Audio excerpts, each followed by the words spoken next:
Inshallah, today we will have further discussions about Zakat and wealth management particularly. So, for those you haven't had the opportunity to attend the session last year, myself, there was a good introduction given by our honorable brother. And just to give a context, more context, I come from a Sharia background with traditional faith and fatwa, and also furthermore, MSc and PhD in Islamic Studies. Alhamdulillah, today I have been involved in advising different industries in Islamic finance, including formal banks, capital companies, which are Islamic influence, investments, funds, blockchain, sukuk, robo-advising, capital, crowdfunding, Islamic fintech, alhamdulillah, including in this part of the world, in North America, as well as in other parts of the world, Africa, Asia, Middle East, Central Asia, Australia. So what I'm trying to do is we'll give a brief intro about the topic first, maybe in 20-25 minutes, and then we'll open up Q&As so that we can have further discussion. So firstly, I want to set up the context why we have this type of discussions. Dear brothers, respected Sultan, Allah subhanahu wa ta'ala has obligated us to consume from halal. In the Quran Kareem, he mentioned, كلوا من طيبات ما رزقناكم. Eat or consume from the tayyib, from the halal of what we have given you as a risk. Allah subhanahu wa ta'ala gives us a lot of risk, but we have to filter it out and consume the tayyib, the purest one. Tayyib here means halal. Those that Allah subhanahu wa ta'ala has made halal for us. And halal is not only the form of what we consume, but also the substance. The substance I mean the source of obtaining something. For example, a food itself is halal, but it is obtained through stealing it, or maybe corruption, maybe akil al-mal bil-batil. It's someone else's wealth without his permission is being taken. It's halal, the food itself is halal. But the source of the way of obtaining it is not halal. So that is what Allah subhanahu wa ta'ala is saying. كُلُوا مِنْ طَيِّبَاتِ مَا رَزَقْنَاكُمْ. كُلُوا مِنَ الطَّيِّبَاتِ الْأَرْضِ verses. So these type of verses, along with of course relevant hadith, as Rasul sallallahu alayhi wa sallam mentioned, there are many. Just to give a context of two, for example, one of the very popular hadith which I often quote that Rasul sallallahu alayhi wa sallam mentioned that تزول قدم عبد يوم القيامة حتى يسأل عن خمس. The none of the feet of us, our feet will not move. قدم عبد both of the feet will not move on the day of judgment until they are asked 5 questions. And out of these 5 questions, the first 2 questions will get our life. Where did he feel Allah and only he feel where did he spend his years? Where did he finish his life? And the next 2 questions are anything in where did he obtain his wealth from? And where did he spend his wealth? So if you just do simple math, 2 out of 5 means 40% of the questions would be about our wealth. How and where did we obtain it from, and where did we spend? So Sharia puts requirements, conditions, restrictions on these 2 ends, the source of the wealth and the destination of the wealth. And this, if we understand, this is where we have the answer of the topic today, which is wealth management in Islam. So the managing of the wealth includes how we obtain the wealth and where do we spend. If we look from the capitalistic point of view, today we are surrounded by capitalism anyway, which keeps us running 24 hours a day, 7 days a week, 365 days a year, behind the wealth, just earning. Regardless of is it halal or not halal, is it doubtful, You just keep going on. But in Sharia, puts us into this position that no, we must ensure that all that we earn, all that we do, our jobs, our business, our investments are halal. Just because, let's say, our crypto, suddenly we hear from our friends that, XYZ crypto, you invest today, you become millionaire in 2 days. Does it make us, decide that we will invest in it immediately? No, we need to understand first if it is halal or not. Same thing for shares, same thing for credit cards, our investments, our retirement schemes, 401k, whatever, different types of wealth that we have been consuming or earning, all these we have to ensure that we have a halal source. Just like we care about Salat on time, Zakat every year, Siyam or fasting during the month of Ramadan, 5 months in our lifetime, the same status obligation is for the halal wealth as well. It's not that we do everything, but we leave away what we earn and how we earn. It's not like that. So from that perspective, if we talk about wealth management, I want to share a few bullet points just to summarize the discussion. Number one, the philosophy of wealth in Islam, how Islam sees wealth. According to Sharia, according to Quranic verses, all the wealth actually belongs to Allah subhanahu wa ta'ala.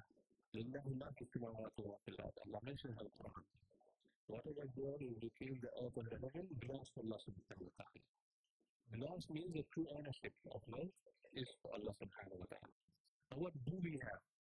Today we own a house, we own a car, we own this and that. So our ownership is basically a trustee. We are just a trustee. See, a trustee does not own 100%. He doesn't have absolute ownership. He has some limited right to benefit from the asset. In a way that settler is in a trust, there is a terminology called settler. Settler is basically the one who set up the trust. Or maybe, let's say, the one who set up the trust. He gave some conditions, so it will be, moving according to that conditions. So if we are saying that the true ownership belongs to Allah subhanahu wa ta'ala and we are just trusting, it means that we have to utilize and consume the wealth according to the instructions and restrictions and limitations put by the actual owner, which is Allah subhanahu wa ta'ala. So what are the different things that this is the first thing. And because we are trusting and because we see that wealth actually belongs to Allah subhanahu wa ta'ala, so this takes us to the next bullet point, that whatever we consume and wherever we spend, as I mentioned the hadith as well, must be in accordance to the instructions, to the commandments of Allah subhanahu wa ta'ala, to the commandments of Rasul sallallahu alayhi wa sallam, in other words, Sharia. And to ensure that we have to have the basic understanding of basic knowledge, as Rasul sallallahu alayhi wa sallam says, obtaining basic knowledge is obligation upon every Muslim. So this basic knowledge includes the knowledge of the understanding of the financial matters as well. During the time of Sayyidina Umar radiallahu anhu, remember this was the time of Sahaba, this was the time of Tabi'in radiallahu anhu. During his time, he used to often go to the market just to randomly cook how the sellers are selling, how the buyers are making the transactions, and he would randomly ask the sellers, do you know what is riba? If the answer was negative, that the seller doesn't know what is riba, he would have some stick and he would just to show that he is angry. Why saying that if you don't know riba, it's highly likely that you will fall into riba. Remember, this was the time of Umar radiallahu anhu. And today, we are in an era where Rasul sallallahu alayhi wa sallam mentioned about this era that a time will come when الناس الزمان لا يبالي المرء بما أخذ المال أو الحلال من الحرام. A day will come when people will not care how he is obtaining wealth from. Is it from halal source or from haram source? So today we are in that era. That Umar radiallahu anhu, he used to ask people if he knows about riba or not. So because it's an obligation, because we have to ensure that we can maintain the trusteeship that has been given to us by Allah subhanahu wa ta'ala, it is an obligation for us to understand and know as well. Alright, so now let me go to the next point. So what actually we need to know, right? So when it comes to wealth management, if you go to any wealth management workshops of conventional financial people, right? I have attended few of such workshops during my university masters or PhDs. So what they would cover? First of all, how you become rich very easily. You just put some wealth and passive income, you become rich very easily. This is one of the concepts that they will emphasize on. Secondly, like how you can, what are the things you should have in your financial planning? Of course, it will be all materialistic things, house, etc. When it comes to these concepts, financial planning, wealth management in Islam, so we have to incorporate the values of the commandments of Sharia again. Here, we will talk about wealth management in a manner that is halal. So we will talk about if we have to put money in banks, it must be Islamic banking. If it's not Islamic banking, it must be, let's say, at the very least, an account which does not give us riba. If there is a riba on interest, then we must, give it back to charity instead of consuming it. If it's an insurance, firstly, it must be an Islamic insurance. If the Islamic insurance is not there, the national insurance is there as a situation here in North America. Then at the very least, we only obtain the mandatory ones. These are, if there is investment opportunity, if it's, as I mentioned earlier, about cryptos and other things, other such items, then we have to first assure and affirm that these are Sharia compliant. We need to get advisory or some consultancy from the learned people or the scholars, these and that. That is all about the earning. Now, when it comes to the destination, where we put the wealth, this is where Zakat comes in. This is where planning about Hajj comes in. Remember, I mentioned in the financial planning of the conventional finance people, they will mention about how you plan for your next big asset, this and that. When it comes to us, we have to put into planning how we plan for Hajj, how we plan for the next Zakat payment. These are obligations that we must incorporate in our wealth management plan, in our financial plan. That's how it is completely different. And if that not is properly there, Zakat is an obligation, a very small obligation, just 2.5% of our daily collective wealth, not every wealth, not all the income that we generate, unlike taxes. Income taxes, all the wealth that we earn during a time period, maybe within a financial period, we have to pay a certain amount of that as a tax. Zakat is not like that. We may earn $100,000, but we may only have generated only maybe $1,000 of selective type of wealth on which Zakat is obligatory. So we have to pay just 2.5% of that selective, type of wealth. The point I'm trying to make is that in our wealth management, there must be a clear plan for how do we pay Zakat, how do we pay plan for Hajj, and more than so, how do we also plan for Waqf as well? How do we plan for extra Sadaqah as well? So the charity, the social finance, is part of our Muslims' wealth management and financial planning. So with these few points, I think we have the broad idea. Just to summarize, wealth is a trust from Allah subhanahu wa ta'ala. The absolute ownership belongs to Allah subhanahu wa ta'ala.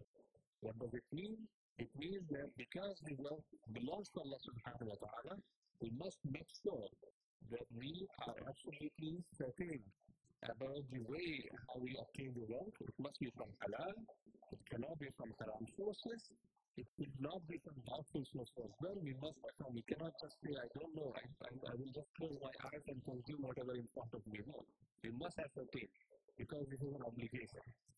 Secondly, when it comes to spending, in that case, we have to plan for Hajj. If it's an obligation, the moment we have that ability, we have to plan for Zakat.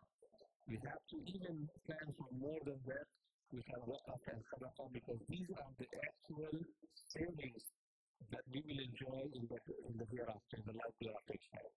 As Rasul sallallahu alayhi wa sallam mentioned, إذا مات الإنسان انقطع عنه عمله إلا من ثلاث. When a person dies, all of his a'mal, all of his actions close. The books of action close. إلا من ثلاث, except for three.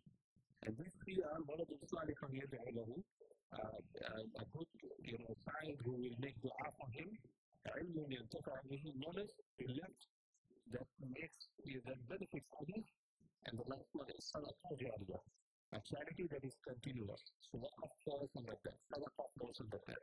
A type of sadaqah that is ongoing, people benefit from it. Inshallah, the rewards will be, added to our books, inshallah, so we can enjoy the rewards in the Jannah and the life hereafter. All right. So now let's talk more about Zakat. So when we talk about Zakat, I just want to highlight, we hear a lot about Zakat, but I just want to highlight few things that often I find, as a misconception, or maybe people have doubts when they consult with us, either individuals or corporates, etc. First and foremost, people often think Zakat as a burden. Unfortunately, Muslims around the globe, I'm not talking about a particular region, I have seen this around the globe, either from Arab countries, non-Arab countries, Asia, Africa, and everywhere. Unfortunately, to see this as a burden. Particularly because of taxes. They are also paying taxes, so they think, why should I pay double tax? So, ideally speaking, if there was a Muslim government or Islamic government, in that case, usually the case would have been that if you pay zakat, you don't have to pay taxes. But unfortunately, because we don't have that today, we need to just deal with that. Because tax and zakat has two different types of calculations. The source is actually completely different. The destination where we can give the taxes, or who can taxes be spent on, and who can zakat be spent on, are also completely different. So we must consider completely different. I'm not calling two countries, let's say Malaysia. I stay in Malaysia. MashaAllah, Malaysia has done, this is, I think, first of its kind in the whole world, that they have very good connection between zakat and taxes. If you are paying zakat, let's say X amount over a year, you get 100% rebate when you pay taxes. Let's say you have paid $5,000 zakat, of course, to eligible NGOs and charities, or directly to the state zakat bodies. So at the end of the year, when you have $10,000 of taxes, you just get, you have to pay 5,000 because you have already paid 5,000 as zakat. That is first of its kind. I haven't seen in other parts of the world. So as I was mentioning, obviously that could have been the case for Muslims because this is also a type of tax in the sense that they are putting out of their money, with their wealth. But since you don't have that, you have to deal with that. But with good intention. What is the intention that we have? Well, we think zakat as a way to barakah. And Allah subhanahu wa ta'ala mentioned in the Quran, يَنْفَقُ اللَّهُ الرِّبَا وَيُرْبِي الصَّدَقَاتِ. Allah subhanahu wa ta'ala destroys riba and He increases, meaning He increases the barakah or blessing of zakat, or sadaqah, charities. So zakat is like an insurance for our wealth, because with insurance we try to protect our wealth. And there are hadith and Quranic verses which indicates that when we do pay zakat, Allah subhanahu wa ta'ala protects our wealth, increases the barakah of our wealth. So even if we see this as an additional amount to be paid on top of the taxes, but we have to just change our mindset, change our perception. The perception is this is not something that is levied upon my wealth, rather I'm giving this as an additional protection and barakah that will yield for me benefits not only in this world but also in the world hereafter. Secondly, zakat Allah subhanahu wa ta'ala mentioned in Quran Kareem, وَفِي أَمْوَالِهِمْ حَقٌّ لِلسَّائِلِ وَالْمَحْرُومِ. In the wealth of the rich, there is right for Sa'il, the one who asks, and Mahroom, the one who is deprived. So it is like a right in our wealth for the Sa'ilin, for the Fuqara, for the Masakin, for the poor, as well as those who are deprived of the benefit that the rich enjoys. So from that point of view, we are just trying to pay the right things that is within our wealth. So if we keep these two perceptions in our mind, inshallah, that we will feel easier. Secondly, how do we calculate zakat? We find a lot of misconceptions here. We find three types of people, categories of people, usually Muslims. The first category, of course, they don't want to pay zakat, which I already mentioned, and I'll try to clear the air with some points. The second category, they are okay to pay zakat, but they're not okay to calculate it properly. So what they will do is at the end of the year or maybe during Ramadan, they will just, assuming that X amount of zakat is there, they will just give something as a charity. The problem with this approach is that if it is equal to the amount that zakat he had, then hopefully it is fine, inshallah. But if it is below the amount that zakat is, then what it means is that some of his obligations are not discharged.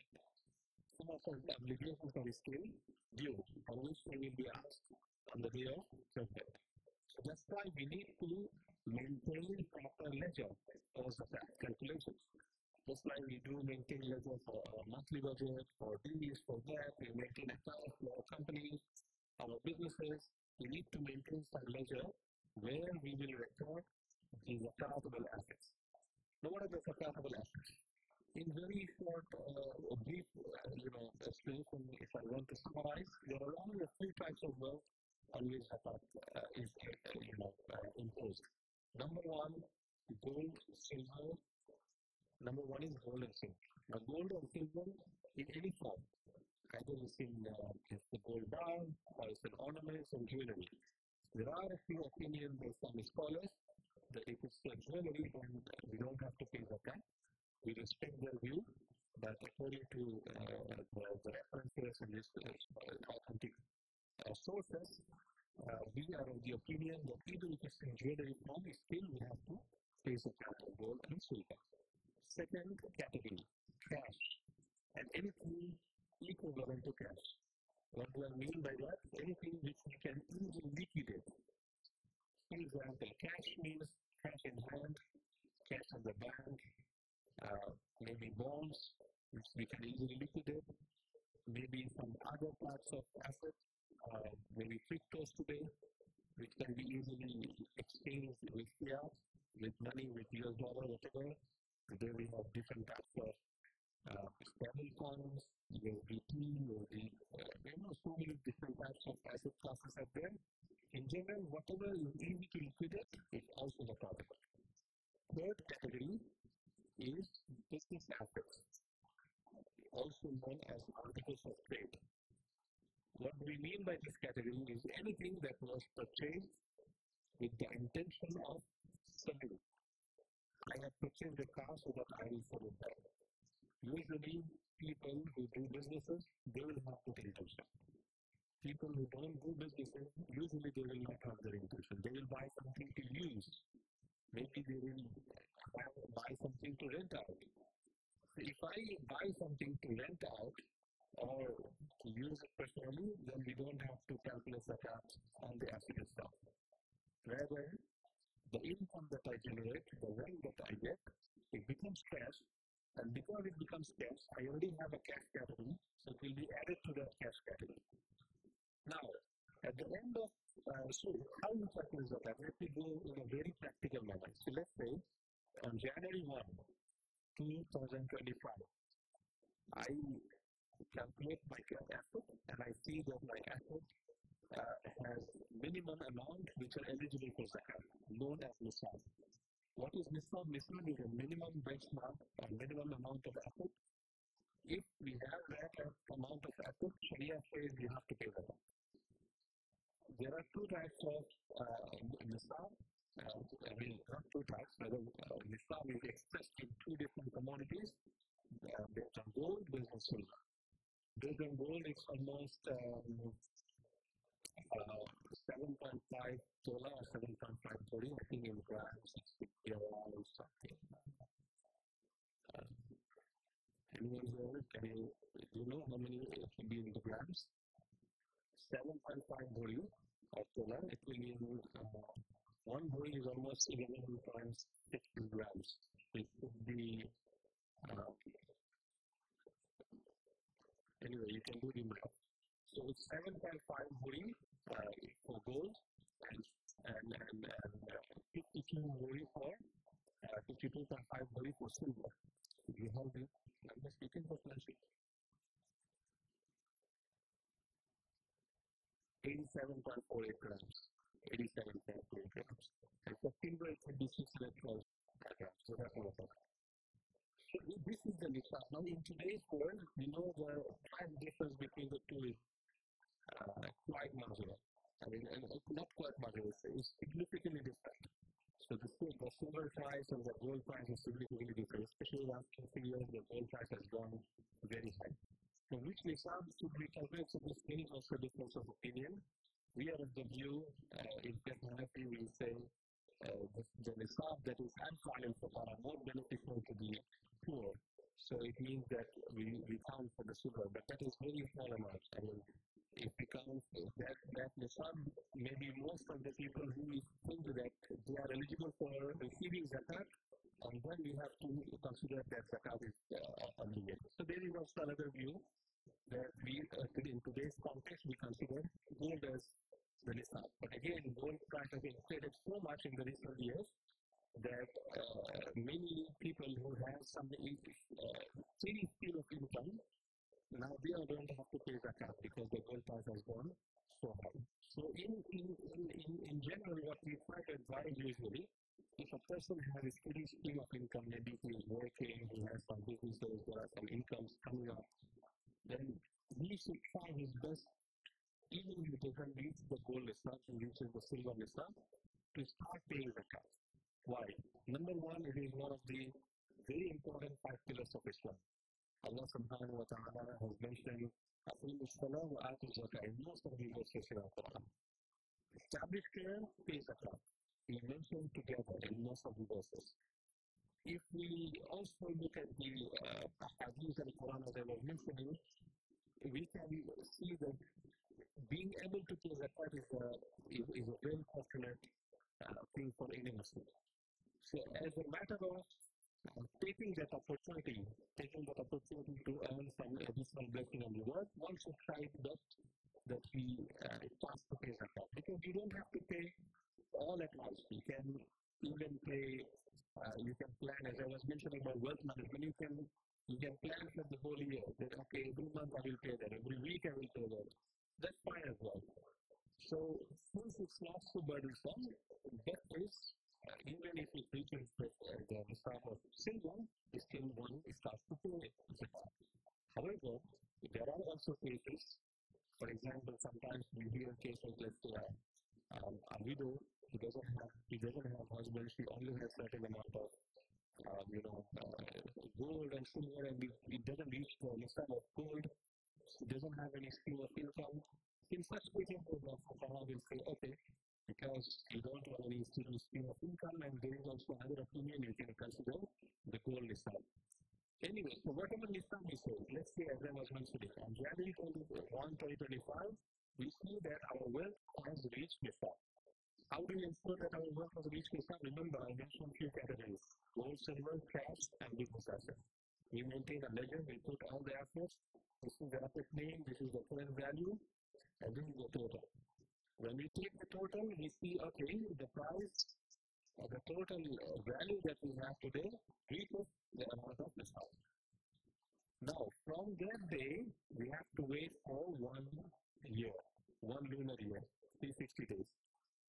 I gave the example of English year or Georgian year, 1 January.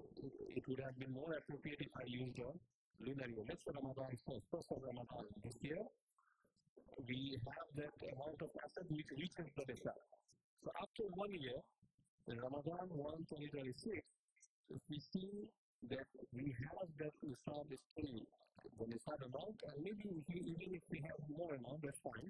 But at the very least, if we have that amount, so we will consider ourselves now zakat has been obligated upon me. I mean, zakat has become wajib upon me.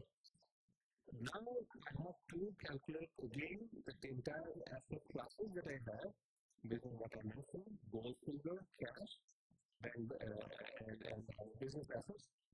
Yes. Yeah.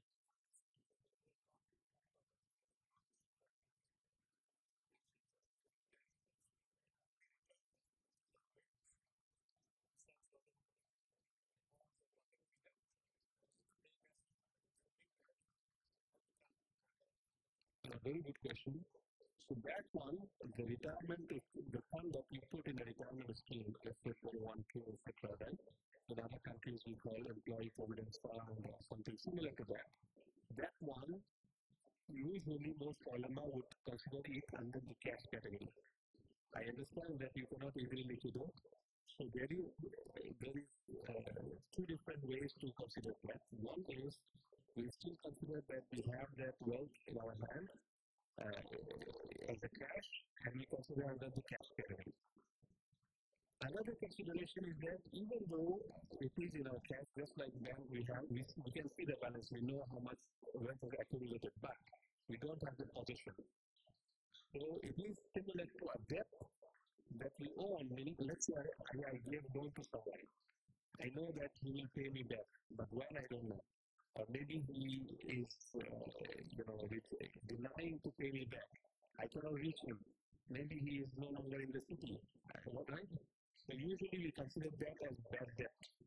In case of bad debt, the ruling is, the Fiqh is, even though as a class category of debt, I must calculate it is for my zakat, but because I don't have the possession, because I don't know when he will pay, I can wait. Until and unless he comes back, he pays, then only I will pay zakat. So there is an opinion as well that for this type of asset, the fund that is not yet entered into my bank account or not into my position, I can wait. So when I receive it, I will pay zakat. That's fine. I didn't consider this as a separate class. Okay.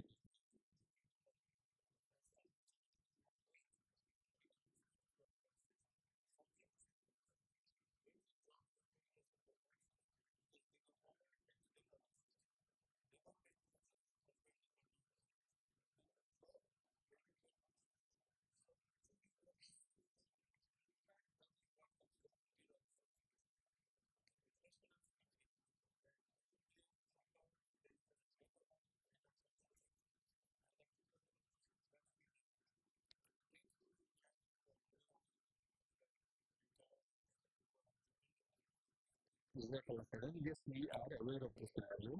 What I was trying to explain is that whenever we have to allow in any type of bank account or anything, that is as one treatment. In this case, the main difference is we don't have anything position, number one. Secondly, when it comes to our position with loan, we have to pay taxes as well. Meaning that net amount would not be equal to what we see now in the ledger. Right? So there are two considerations here. The explanation I was giving earlier was for the first part, meaning because I don't have permission, according to some ulama, we can still take the view that we defer it until we receive it. So that's the first thing. Now, once we receive it, definitely you will not be receiving the entire amount. You will be receiving after tax is deducted. So zakat will be only levied on the amount that we are receiving because that will only add to the cash once it is received. But if you remember, this is for the type of schemes which are considered mandatory, which we don't have any position over. But if the scheme is away, there are some schemes like that as well, especially for private companies, that you can, withdraw. Maybe you are switching the job or something. There are some mechanisms existing here. So the ruling would be a bit different there, because in that case we will consider the possession is still there. Now the second issue of tax that is still remaining, which we still have to consider. But remember, there is another thing I should mention as well. When we calculate corporate zakat, we calculate zakat for the companies as well, business as well. Companies will always keep a provision for taxes. Tax has not yet been paid, but the probability of this amount of tax to be paid is also considered within the income statement, right? So how should we deal it? Do we consider this deducted from the total income, meaning that we don't consider this accountable, or could we consider this accountable? According to IOC standards, IOC is the most recognized Islamic financial statement setting body, the headquarters in Bahrain, and I'm also a certified Bahrain auditor with them, Alhamdulillah. According to their standard of zakat, they consider this as zakatable, meaning it will not be deducted. Why? Because this is provision, it has not yet been considered as an expense. The moment we pay out, then it is automatically deducted. So that's the difference. So from that point of view, again, I want to stress upon, if we have this mandatory retirement scheme where we don't have the position and it only can be withdrawn at a certain time period after taxes, that is as a capital ruling. Meaning, once we receive it after the tax deduction, we pay the car on the remainder, whatever we receive. But if it is not the case, we can easily withdraw. Alright, in that case, we need to calculate it every year. So that's the main major difference. Alright, so I was mentioning that on the year after, so the second year, let's say Ramadan 1, 2026, I pull out my ledger, I update my assets. Maybe there are some changes to some assets, maybe some assets I have liquidated, maybe new assets classes added, even though the new assets were added just 1 day, 2 days before. This is a very important point. Remember, the first day when I accumulated the assets, when I calculated the nisab, I considered the assets I have at that point of time. But after 1 year, my only thing to check is if I still have the nisab or not. Once I see that the nisab is done, nisab is there, now I have to calculate all the eligible assets for zakat on that date. Some people think that every single asset must be there for 1 year, which is not correct. If it is so, then we have to maintain a good ledger, maybe a big computer, so many files that, okay, I have paid this gold on this date. I will have to calculate this for zakat after 1 year from the obtaining that asset. I have this asset on another date, so from there I have to calculate 1 year. So each asset will have different time period for howl or the year. So to streamline that, to make it easy, what the ulama has mentioned, that on my zakat anniversary date, we can call it like a zakat anniversary date or zakat date, on that particular date, I will take all the assets that I have, which are eligible for zakat, gold, silver, cash, whatever I mentioned. Even though some of these are obtained just maybe 1 month ago, 15 days ago, 2 days ago, still I will consider that. And once I get the total, so I have total zakatable assets. Now let's keep it on one hand. Let's say the total zakatable assets is $100,000. Now I will also check if I have any liabilities to pay, any debt to pay. Let's say on the date that I calculate the zakat, Ramadan 1, 2026. On that month, I have to pay my rent, I have to pay school fees, I have to pay some immediate utilities, etc., which are already a liability or just about to become liability. So I will calculate all these to deduct. I have some debt to be paid within 1 year. Maybe I have a house mortgage. The total duration of the mortgage is 20 years. But we will not be able to deduct the entire 20 years debt. Just the amount that I will have to pay within next 1 year. I have maybe a house loan, maybe a car loan, which I have to pay over 5 years. I can only deduct the amount that I have to pay within that 1 year. So this way we will calculate all the liabilities that are deductible. Just like we have different classes or categories of assets which are zakatable, we have different categories of debts which are deductible. Not every debt can be deducted. You have to remember that. Once we calculate the total debt, let's say the total debt was $20,000, which are deductible. So now I will just do A minus B, $100,000 minus $20,000. So the net zakatable asset is $80,000. What do we do with this 80,000? I just multiply it by 2.5%. So 2.5% of this $80,000 is the actual zakat that I have to pay. I think it's around $2,000. So now this $2,000, again, remember in the very beginning I was mentioning, don't think this as a burden. We can split $2,000 into months, even 2 weeks, even into days. No worries. There is that opportunity that Sharia has given to us. Of course, if I die before I pay, then it still remains as a liability. Meaning, my next generation, my children or my inheritors, they have to pay that amount from my remaining assets. That's a different thing. But I have that opportunity, flexibility to split it. So then if you divide $2,000 into months and weeks, you see it's a very tiny amount.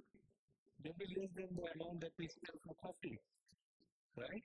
So it's just a way how we perceive about zakat. If you think in this way, you see zakat is not a problem. Zakat is very easy to pay. And what we get in exchange of this, we get security about our wealth, we get promised blessing by whom? Who is the promised Lord? Allah subhanahu wa ta'ala. And we get rewards on the day of judgment and we secure our home in Jannah. So all these benefits we get in exchange of very small portion of our wealth. If Allah subhanahu wa ta'ala wanted, we could have imposed 100% of zakat, right? Or maybe 2.5% of every income that we generate. As I mentioned earlier, 2.5% is not on all income, not on salaries, not on all the profit that we make in our business, rather on very specific categories. So if we think from that perspective, we see that zakat is very easy for us to calculate. And now the next part is how we distribute it, who we give the zakat to. Very easy. Allah subhanahu wa ta'ala mentioned 8 categories in Surah Al-Tawbah. He mentioned Fuqara and Masakin, the poor, the miskin, the one who doesn't have anything, he doesn't have a house, he doesn't have food, he doesn't have shelter, or he has but he cannot survive. This is the definition of Fuqara and Masakin. Then Allah mentioned Gharimin, the ones who are debtors, they cannot pay back their loans, right? He also mentioned Adil Sabil, Adil Sabil or Ibn Sabil? Ibn Sabil, Musafir, travelers. So he's respecting their home, maybe he has money at their home, but when he travels, he doesn't have the money to go back. Or he just got into problems, right? Then Allah subhanahu wa ta'ala also mentioned, for example, fi sabilillah, in the way of Allah subhanahu wa ta'ala, the interpretation of Fisabilillah, there are 2 different interpretations. One interpretation is bit narrow, which means only to those who are defending Islam on the ground, in the war, in the battle. Another interpretation is bit broad. It could be for anything that is, any activity that is for promoting Islam. We leave it to the respected scholars. You can ask the scholars and see which is more suitable. I don't want to give opinion on that. But there are several categories Allah subhanahu wa ta'ala has mentioned. So that part I think is a bit easier compared to the calculation of zakat. The final message that I want to give again is that zakat is a very important part of our wealth management. If we calculate it properly, we make sure that we distribute it to the eligible recipients. That does a lot of social impactful contribution as well. because with that, we contribute to circulation of wealth, we contribute to economic prosperity as well, we contribute to alleviating poorness as well, poverty as well. Today, people talk about alleviating poverty, but they don't know how they can remove poverty. They have totally different types of schemes and etc. But at the end of the day, it doesn't work. The only solution that Allah subhanahu wa ta'ala gives us is through zakat. If you pay our zakat, that contributes broader to the economy as well. People today talk about inclusion, financial inclusion. How do we do financial inclusion? Give everyone a bank account, give everyone a loan. At the end of the day, they end up becoming more poor, right? So true financial inclusion is when we give zakat from the rich, when we give zakah and sadaqah from the rich, so that they have the financial power, the purchasing power. The poor has the purchase power, and when they have the purchasing power, through that we have more demand in the economy. When you have more demand in the economy, we have more supplies. When we have more supply, we have more factories. When we have more factories, we have more jobs. When we have more jobs, we have more wealth being circulated. When more bits of wealth being circulated, this is how GDP goes high. When the GDP goes high, everyone benefits. So the economy, will have a self stimulation through zakat and sadaqah. But sometimes we just think that all the solutions they have, we don't have any solution. But within our system that Allah subhanahu wa ta'ala gave us in the Islamic system, the solution for the poverty, solution for the world, everything exists. So anyway, on the micro level, our job, my job, your job, our job is to ensure that we don't neglect our responsibility on giving our zakat, calculating our zakat properly, and giving it in the most effective manner as possible. So with that, I'll stop here and we open up for Q&A, inshallah. And inshallah, with that, hopefully we'll have some important discussions. Yeah.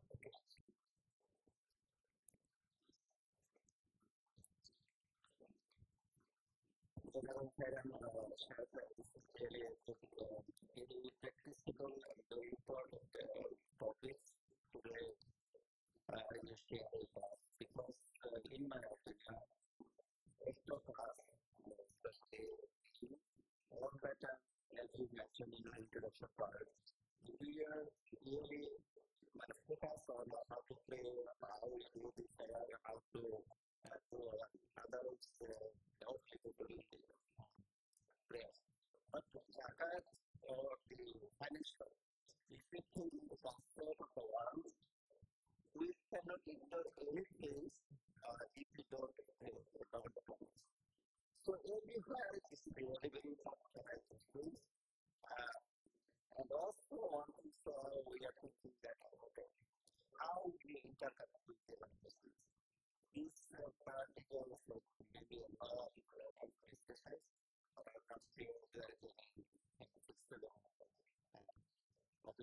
My question is now, one part you mentioned about the calculation and kind of calculation because we are using this data. Most of them we own the houses and the calculation is usually how we calculate. For example, we have the asset thousand after 1 year calculation, but at the same time I have mortgage for the profit. But it is not like the contract purchase. So 1 year, next 1 year I have to pay that. But this year I have in my bank account all the cash or visa everything that is not for example from the money. But next 1 year I have to pay my daughter's debts. So in your opinion, that's it. So according to the opinion, so I have to pay about the debt this is the part of this because especially I don't like this because it is very complex. Everybody gives different complex. Yeah, so as I was mentioning that for long-term loans or debt, long-term liabilities like that, do we deduct the entire liability for zakat or do we deduct only the amount that we have to pay in next 1 year. Yes. Right? So, according to official standard, I was referring earlier, also authority of regulations, the current consensus among the ulama is that it will only deduct for the next 1 year. Why? Because today everyone is indebted. People use credit cards, people have long-term mortgages. If we say that you will have to deduct the entire loan, then everyone, they don't have to pay zakat, they will all be zakat recipients. So it will not be unfair for it will not be beneficial for the poor because we have a stream of income, right? You mentioned that there is an asset. If we continue the entire mortgage, then we don't pay zakat and nobody gets benefited. That's why they mentioned that only 1 year we can do that. So your calculation is right. You have $10,000 asset, you deduct only next 1 year. We call in other words in accounting terms we say current liability. Current liability is which are less than 1 year.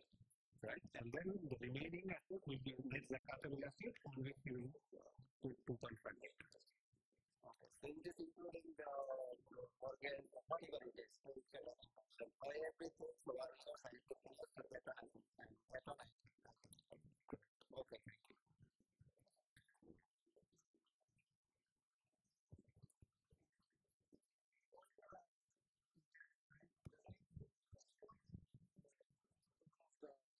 Is there yes.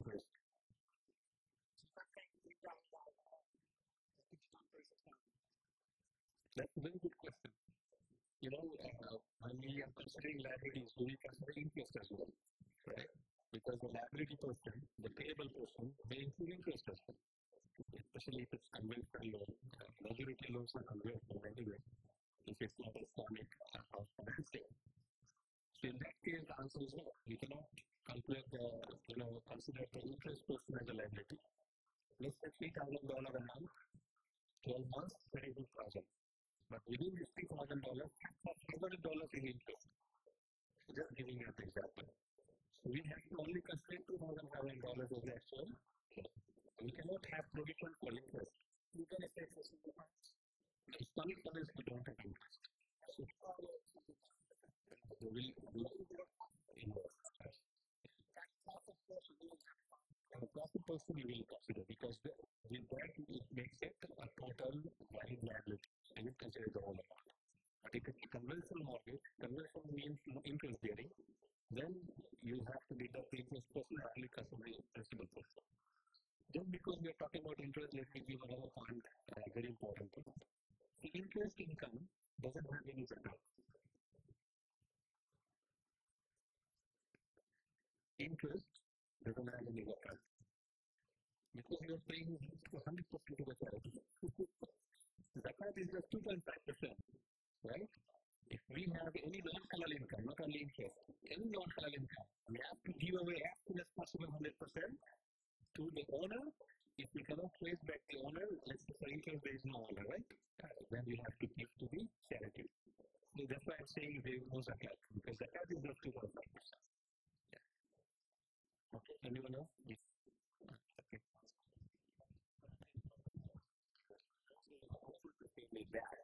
So this kind of situation, I want to pay that zakat every year $5,000 or $10,000, 2.5%. Once you do that, the next 1 year pay the money 2.5%. Good question. If the person is unable to pay and there is no sign of anything back, so in that case we consider this as a bad debt. Which means that we will wait until he pays. When he pays, we will consider this as a new cash being received. So we will only pay the cost of that particular year on year.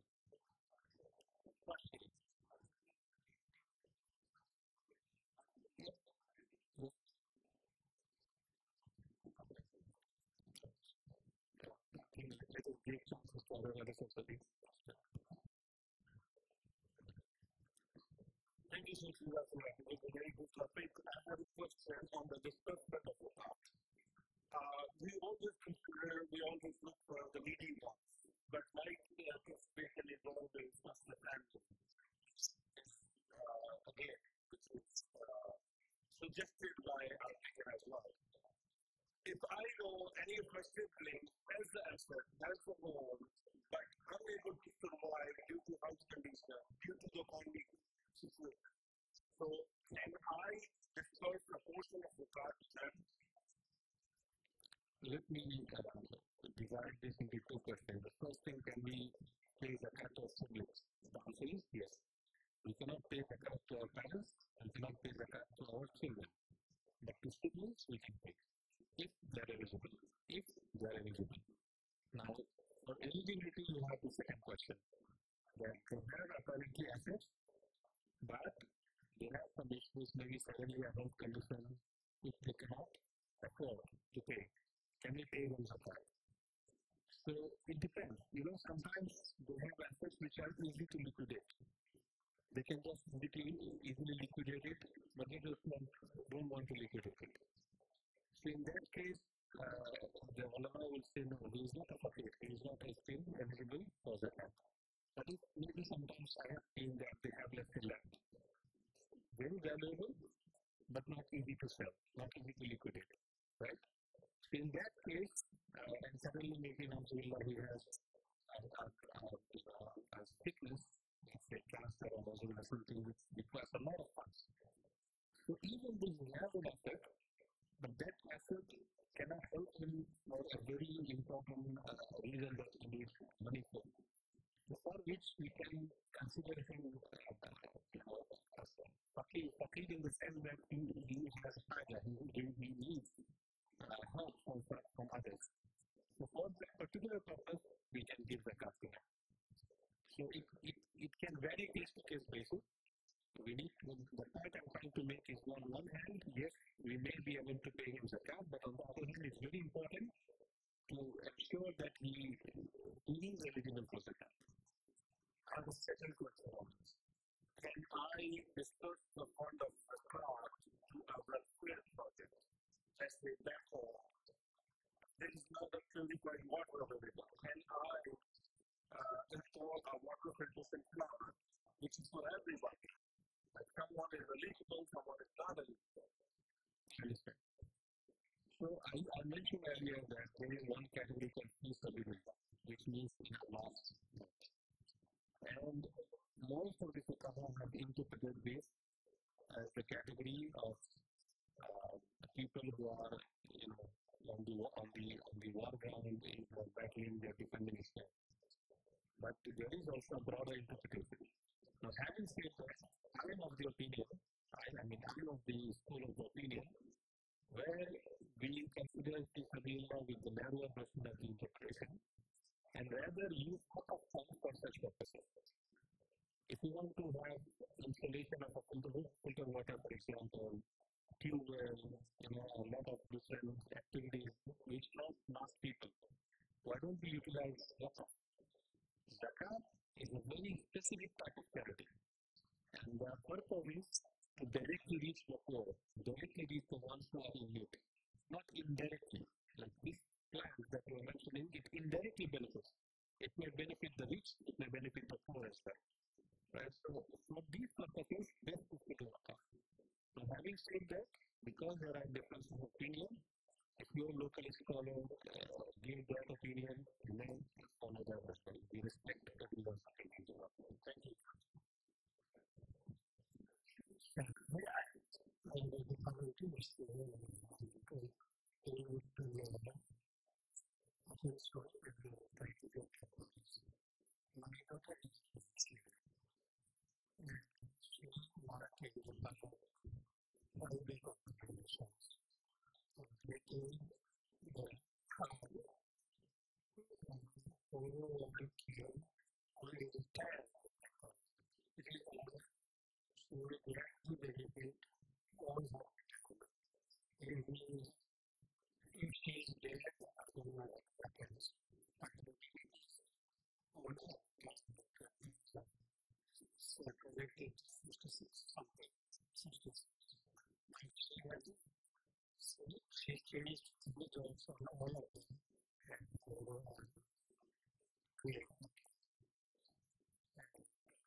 The regular zakat is that exactly in the law.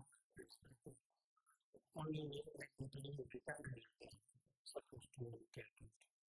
That means if you don't before, I don't know if you can do it and look at the profit. So here's the if we can make sure that we had another similar question also about the class earlier. For 401k which we cannot get the amount until retirement, we will only consider the zakat once the amount is received later. Okay.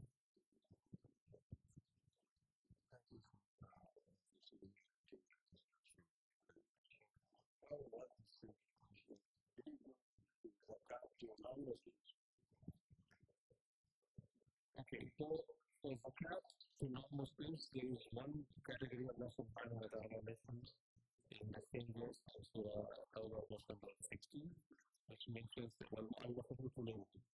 Al-Mu'allafatu qulubuhum means those whose hearts would be softened. Meaning, if you give them zakat, they will be more inclined toward Islam. Now, this category, during the time of Prophet Sallallahu Alaihi Wasallam, was also utilized for non-Muslims.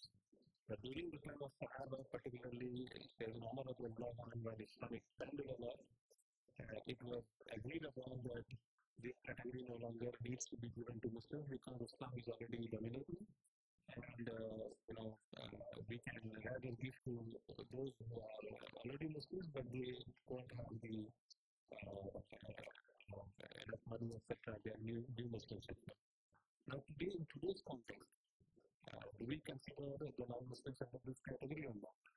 So we see difference of opinion. Our school of thought, we have the opinion that still will not have this category open for non-Muslims. But there are also scholars who find that in today's context, Islam is no longer dominating. So we kind of come back to the situation during the time of Islam, which means we can open it up for non-Muslims. So having said that, we respect the scholars' opinion. As I mentioned, I only the opinion where we try to uphold the opinion during the Fuqaha time. We can give them charity, we can give them sadaqah, we can give them wakaf, etc. But because in zakat, it's a bit critical to assess the eligibility. Because there is a bit of good difference of opinion which suggests that it will not be valid, so we have to be cautious. But anyway, again, in all such cases, I give this disclaimer. If you have your scholar, or let's say you are giving zakat to a charity organization where they have the credible scholars who have this opinion that we can give to non-Muslims, please take your opinion. We hope the scholar zakat will be done.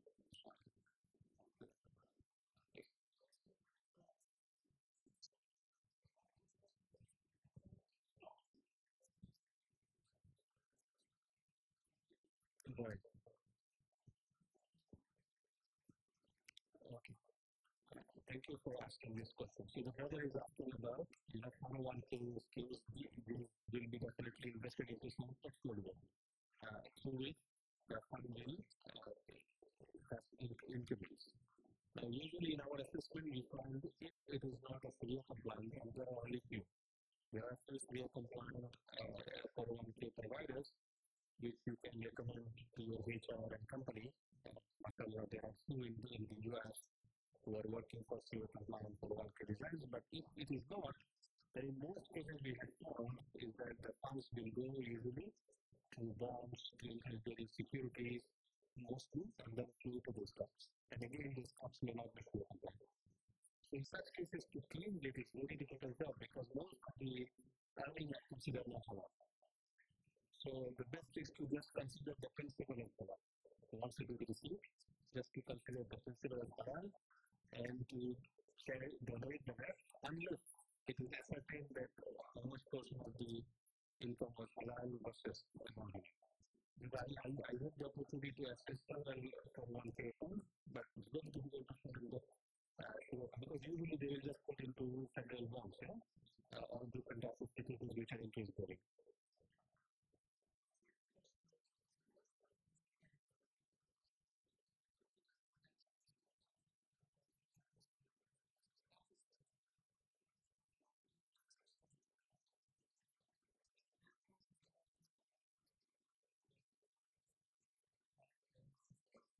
The donor wants to ask me, okay, I hear your question, let me take one or two more questions, they will answer to it. Yes.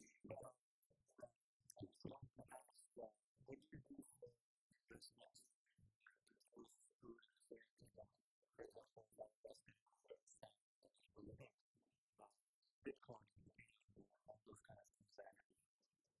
He's so much involved in my past. Liquidate, basically,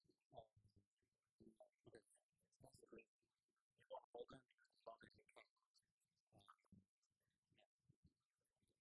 Good question. So for shares, stocks, and these type of assets which are easily liquid, you have a market to sell. A liquid market. Liquid market meaning type of asset classes. We consider these as all to cash.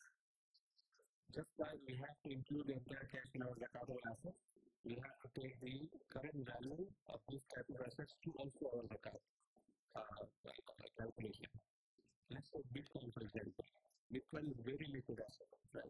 You can easily sell. There are already buyers. So we have to consider the current value of the Bitcoin into fiat. So just convert it to the USD and then we have to consider this as zakat. This is the first part we have to understand. Now, once we have calculated it for zakat, how are you going to pay it?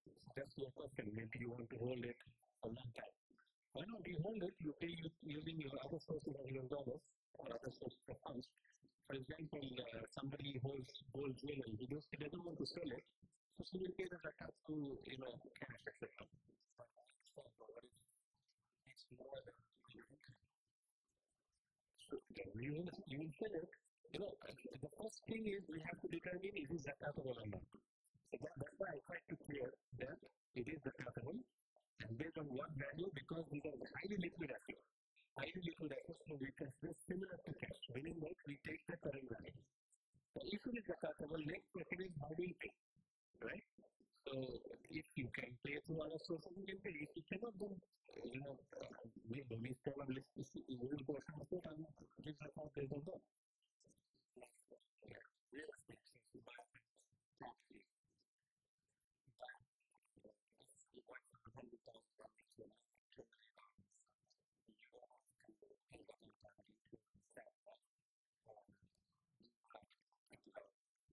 right. So for Bitcoin case, I consider it as a capital one because we can still see similar to cash as I mentioned, right?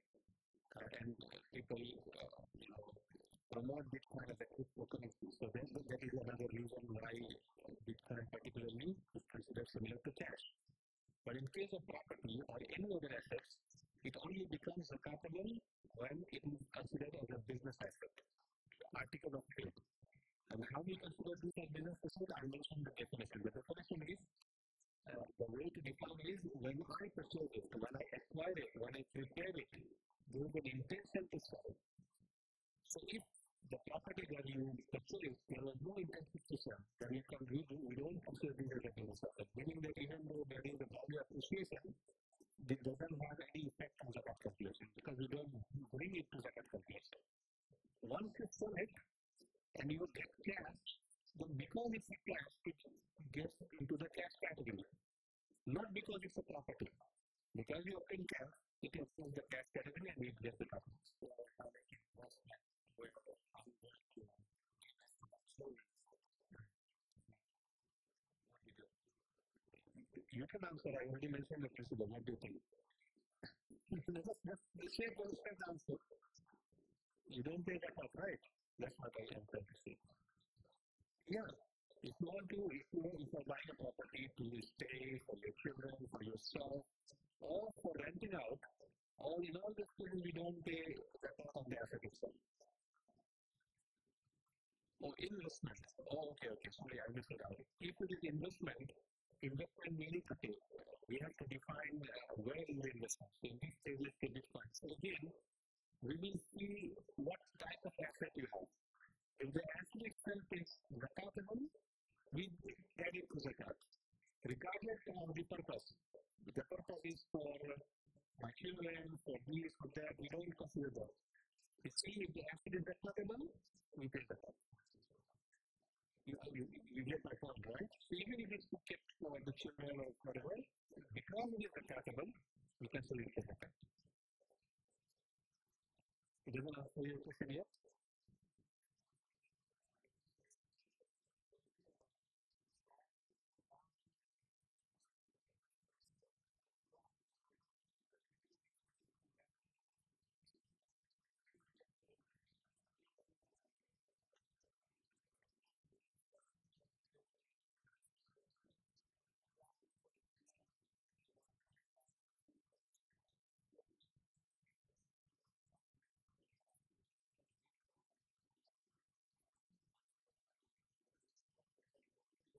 Yeah, I understand. That's why in the very beginning I mentioned that there is a fundamental difference between the concept of wealth management or financial planning, etc., between Muslims and non-Muslims. For us, we allow it to accumulate to grow, but we can take a portion out of that, right?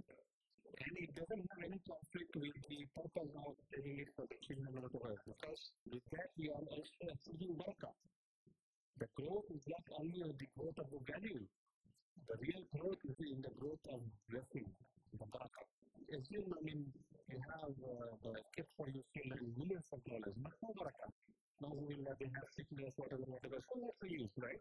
So we purchase barakah. We get barakah when we are taking out the person of barakah. So that's the main difference.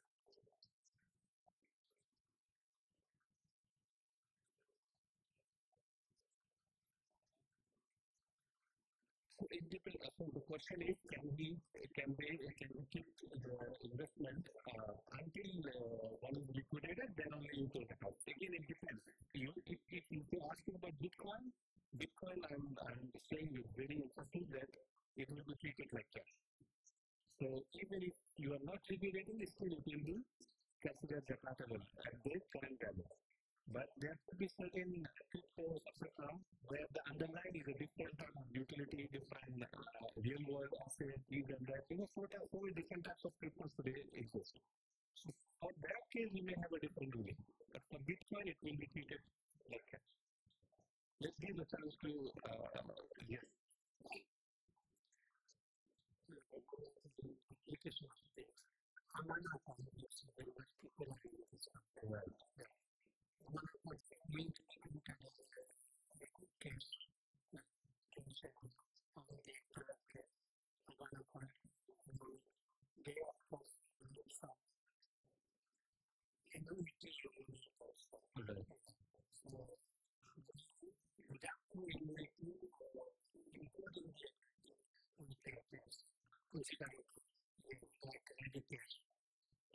Another fund is a 401k as well, if I'm not mistaken, right?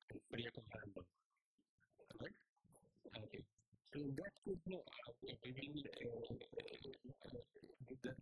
the criteria of should we pay now zakat or not is depending on where we get the position. Earlier, as you were mentioning, that the plan will only be withdrawable when it comes to retirement.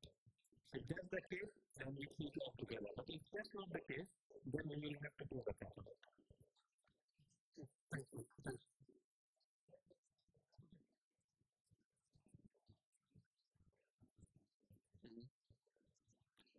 Okay, for stocks that are purchased from stock exchanges, right? Where I mean that's usually the case for most of the retail buyers and sellers. For with the intention to sell it once the price goes up, whatever. So these type of stocks are considered not like cash, but articles of trade, like business assets, because the intention is to sell that. I purchase it, I will sell.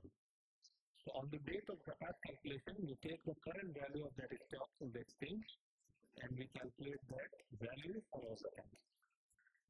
If the stock was purchased not for, you know, selling back to the stock which has changed or selling back, rather it was purchased like in a participation in the IPO or later on just to give dividends every year.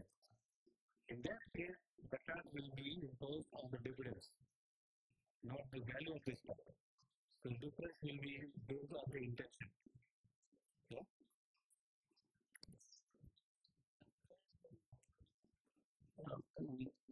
Some of they give you the ask the mutual fund.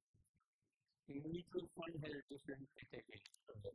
One of them is the staff of progression, which most of them doesn't have so how do you calculate it's not eligible, but not yet withdrawn. So how do you calculate that? Because this does not allow alright, so as I was mentioning earlier as well, if it is not a Sharia compliant retirement fund, because even if it's a stock, we don't know if it's a Sharia compliant stock or not, right? And in our analysis in several retirement funds, the stocks may or may not be Sharia compliant as part of it. Mutual fund is basically a portfolio. So you have some going to stocks, some going to securities, maybe bonds, etc. And bonds are usually interest bearing or any other interest bearing securities. So if it is Sharia compliant, in that case, when we are calculating for Zakat later on, we take the entire amount, including the profits generated, and then can give Zakat on that. This is later on when we withdraw. But if it is not a Sharia compliant scheme, and we are not sure of how much Sharia compliant versus not Sharia compliant, as I was answering to one question of the brother, then we have to consider the entire profit amount or incremental output. So we calculate Zakat on the principal and charity or donate the rest. Unless we are certain, we are sure that X portion of the profit or the increment is Sharia compliant. Does it answer the question? Yeah. Okay, let me rephrase. There are two things here. Okay.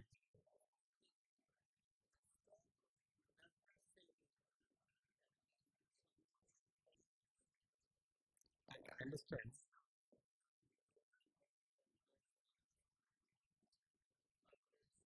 I understand your point. However, I think when we have clear compliance of stocks, it's not only about the main business. The main business is one thing. That the business should not be insurance companies, it should not be banks, it should not be pork-related activities, pornography, retail. So there are some categories, hotels, entertainment, media, etc. So that is number one. But there is also another screening we call financial screening. We look at the interest bearing borrowing, interest bearing loan of the company. We look at the interest income or non-halal income per person of the company. So without having a Sharia advisor or a Sharia certification, we don't know if the stocks have been screened based on that. You get my point. So just because it says that this stock is not insurance from CEO, it doesn't necessarily mean that it is Sharia compliant. That's my point. So once we don't know if it's Sharia compliant, then we have no other choice but to consider this as well. Yeah, so one way is that the reason why we are having discussion, we don't want to frustrate you, but once we know that these are in some cases haram, some cases not, so what can we do? We can write to our HR, we can discuss and nego with our companies that why not you go for the Sharia compliant retirement schemes. There are several companies I have seen in the US now that are offering and people are designing their retirement funds based on Sharia compliant schemes. As Muslims, this is your right. You have the right to eat halal food. You have the right to have halal and Sharia compliant retirement schemes. I will not here to frustrate you. We are all in the same page. We want to improve our financial moved out here. We know we got obstacles. I remember 20, 30 years back, we had similar obstacles here in this part of the world about halal food as well. Today, there are so many halal food here, there. I mean, it feels like we are in Makkah or Medina, so much for halal, so many halal food. But it didn't happen in a day. There were obstacles as a communities you came up with. So now it's time to have halal options in your banks, in your insurances, in your retirement schemes, in your auto financing, in your house financing, in everything that you do in terms of financing. Right? That's the message I want to share. Now I accept and you make it easy. Yes, yes.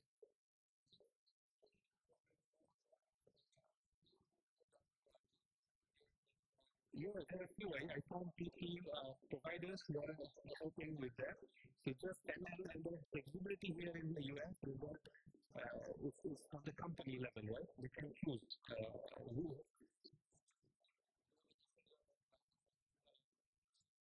What I try to mean, like I say in Malaysia, the company cannot do anything. I mean, the fund is managed by the central government. But here, on the company level, they can choose to take the Sharia compliant one, right? So that means there is flexibility. It just needs a demand from the employees that we want the Sharia compliant one. Just like you demand for a prayer room, you demand for a halal food, you should have the demand for halal employment schemes also. It's no longer a dream. It is there. It is existing. It just needs to have the demand, the work, and understand. May Allah subhanahu wa ta'ala make it easy. I will just finish with the one verse. Allah mentions, وَالَّذِينَ جَاهَدُوا فِينَا لَنَهْدِيَنَّهُمْ سُبُلَنَا. Those who strive in our path, those who want to be on our path, struggle for that, لَنَهْدِيَنَّهُمْ سُبُلَنَا. I open up, I guide them many ways, not one way. Allah will open up many ways. May Allah subhanahu wa ta'ala guide us and ease the way to Allah. For enabling us to feel like you as well, participating in the thoughtful questions as well. Of course, we don't do this a long time, we're going to cross the board. After some time, for what you're bothering with the family will be a challenge. Just a few words of gratitude for all the liberty and appreciation of the one who invited us to see, and we're grateful with this not end as part of the as well. Please make sure to stop by and just all the different sites that are here. If you have any questions, and we'll